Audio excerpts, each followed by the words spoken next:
Welcome back to Vigor. It's your boy, Stealth Jet, leader of the JSS. So I've noticed on a couple of my previous videos, a couple of them, that y'all like to put y'all stats down in a comment section and say, can I join or not? That makes me smile. But I gotta say one thing. To the dude who claims he's 45, and you know what, let me put up a comment right here. Do you see that? Actually, let me answer your question. PlayStation and Xbox don't play in the same lobbies. But Nintendo Switch and Xbox does, according to my Discord. But 80% survival rate? 8-0?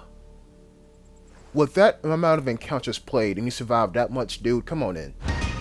Come on in. We humbly invite you to the JSS. Now, I've already went over the requirements, but I'm going to go over them again, just in case you missed it. But let me focus on what's going on right here real quick. So I actually decided to go for the time safe immediately. Bad idea. Somebody's already on top of the mountain. Now, hearing is horizontal, but not vertical. You can hear somebody like close to you, but you can't tell whether or not they're above or beneath you. That man is up there just so he can listen to see who is all in a time safe. So I decided not to go for it. Instead, I decided to go around, place myself in a good position real quick, and see what I can find. Luckily for me, I was looking in the right place at the right time. What's going to happen is this. One down. Now, let me go over the requirements. So, you need to have at least 51% survival rate. At least 51. You also need to play at least 100 encounters. I think I'm going to hit this man, but he actually is prone, which is deceivingly slow, so I decided to let him go. You need to have at least 100 encounters played, and I say at least 100 because that way you have a grip of the game. Maybe you've gotten killed for 80 of them for the mistakes that you made. It's okay. Come on to the server, we can teach you how to get better. We have plenty of people here who can give you great tips, including myself, on how to survive. Also, at least 2 suppressed weapon plans, MP5, VSS, SVU, and if you want to say crossbow, that's all well and good, but there is an asterisk mark beside crossbow. What you need to do, in a random encounter, not eliminations, but a random encounter, what you need to do is kill somebody with a crossbow and send me the clip of you doing the deed. Crossbow is silenced. Yes, we know. We know. But if you want to go and do it the easiest way and say, oh, I got a crossbow. Crossbow is silenced technically. I know that. You can barely hear a crossbow. But I say you need to have those plans because we run those weapons a lot, or at least I do. So I need to see you knowing how to use said crossbow. And if you don't know how to use a crossbow, there is a great YouTuber guy called the Crossbow Dude, or the Crossbow Guy, or something like that. Literally search up Vigor Crossbow, and I'm pretty sure he comes up. Watch him. I aspire to be him one day. I do. So yeah, if you can do 1/8, 1/10, 1/60th of what he does, come on into the clan. So like I said, the JSS is a Discord server, right? But in order to be a part of the impromptu JSS clan, you need to meet all those requirements. The JSS is a community, don't get me wrong. But if you want to be a part of the clan, you got to meet all those requirements. Got me? Cool. I said it in another video, or previous video, that if you join a Discord server that you're level 1, but if you have all the stats, you're level 2. So technically, you're in here, but if you don't meet the requirements, that's fine. You can just always work up to them. Notice how I didn't say anything about kills. We don't care about that. We don't care. We don't care about kills. We don't care about kills per encounter. We don't care about your battle pass experience. We don't care about none of that. We care about surviving. We care about playing it smart. We care about leaving with a full bag. That is what we care about. That's what makes us different from everybody else who plays this game. Everybody else talks about, oh, dude, I got 3 people. And my main question is this. But did you survive? Well, no. Okay, then. It's all I needed to hear. Now, enough of that out the way. I'm pretty sure I'm not going to talk about that ever again in any of my videos. So, what's happening now is that I know the detector is to the left of me and down below. But then I see a guy up there. I'm gonna zoom in so you can see him. He's right up there. Right? Not zoom in, but scope in. So here's what I'm thinking. The dude is literally running down in the direction of the detector. So I'm gonna just wait for a minute and confirm my feeling. Is he really going to run down to the detector? You never want to interrupt your enemy while making a mistake. And so what I do, I preemptively get ready and place a transmitter right there. If he sees 2 red dots up here, he's going to run in the opposite direction. But that's if and only if he uses the detector, which he doesn't. Now, I'm going to try. That was way too far lead. I'm not going to lie to you. That was way too far of lead. And it sounds like he has the same weapon as me. ZA versus ZA. And I'm trying third person aiming right here. And I don't believe I have a lot of experience with that.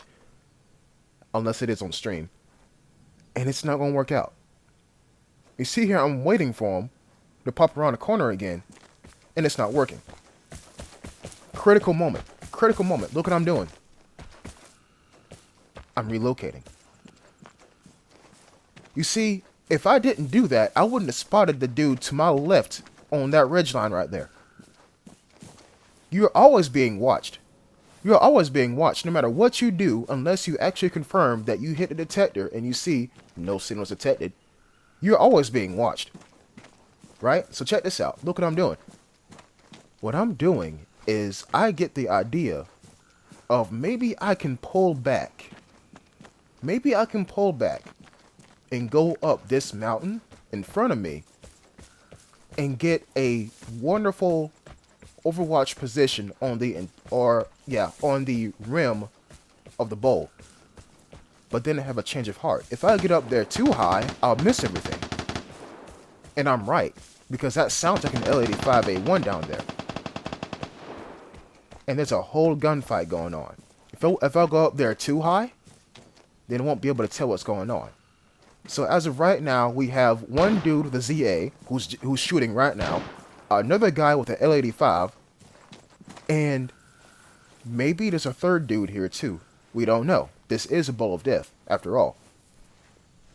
And so I'm gonna crawl, and sure enough, there's a guy on that ridge right there. But do I shoot? No.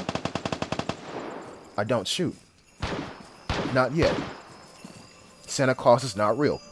I don't shoot yet. But what I do is get closer. I'm gathering information.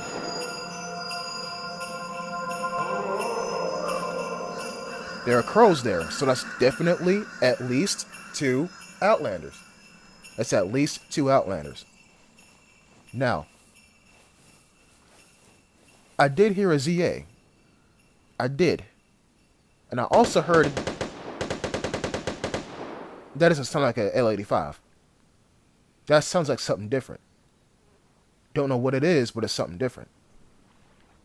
And there's an airdrop to my left. Now, there's that first dude. He's the reason why the crows are going off, because he was at the exit first before the second guy went over there. The airdrop just landed. Let's get this over with.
I know y'all are gonna rip me apart in this comment section. I know y'all are. But here's my two excuses.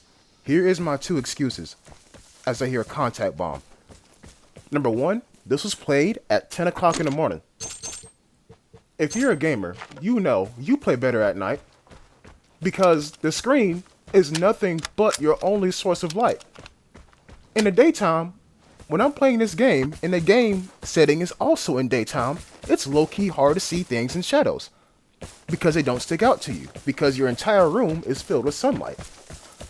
If you can ask any one of the people who watch my streams, there's some reason why the night streams are somewhat better than the day streams. That's all I'm gonna say. And number two, don't take this as the answer to this question.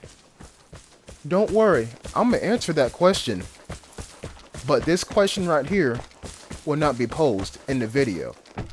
It won't, but don't worry, my answer to that is coming. Coming real soon. But don't worry, you didn't miss anything as I posed that question. All that happened was I got a dude who had a L85 and I ran across this man, as you can see clearly, who has a ZA M76 ammunition. And now I'm going to hit the detector just to make sure that I'm alone. Because like I said, you are never safe in Vigor until the detector tells you so. But even then, there are transmitters in the game too, so you don't really know if you're really alone. But the dude who is closest to me is over there across that ridge. I should not have to worry about him. So what I'm going to do is realize that I don't have the airdrop in my bag. So I'm going to turn around as I'm making my way to this exit, and I realize, dude, I'm about to leave the airdrop behind. Let me get this joint and then leave. So sure enough, hop to it. Quick release, no booby trap. We out of here. Now, is this radiation from the airdrop or radiation from the map? I have no idea, but it does not really matter. I'm out of here. I'm out of here with, again, 4 headshots in an encounter. That's crazy, isn't it? It's almost like the ZA M76 is built for getting headshots. But look, here's what I want y'all to realize. Yes, I did miss about 12 or so bullets on that one dude. Given it's going to probably be a meme on my channel now. 12 bullet man. But here's, in all seriousness, this is what I want y'all to realize. Because I pulled back and noticed that one dude who was on the ridge across from me, I realized I wasn't alone. And it would not have been the best idea to engage somebody beneath me when somebody was to the right of me. I pulled back just so I can get a whole view of the bowl of death, and I realized I wasn't alone. Then I switched to stalking that other dude, and it turns out the other dude I was stalking actually ended up engaging the other guy, the older guy that I was engaging. And that literally spurred the moment, what you just seen. All of them were pretty much in the open, thanks to Fiel Constant's design as to where, if you do anything, if you move, you're spotted. And that third guy who was hiding in that shed was trying to play it passively and hide in the shadows. He almost got away. He almost did. But look, I didn't get a threat because I went in all guns blazing. I got a threat because I pulled back and I realized the bigger picture.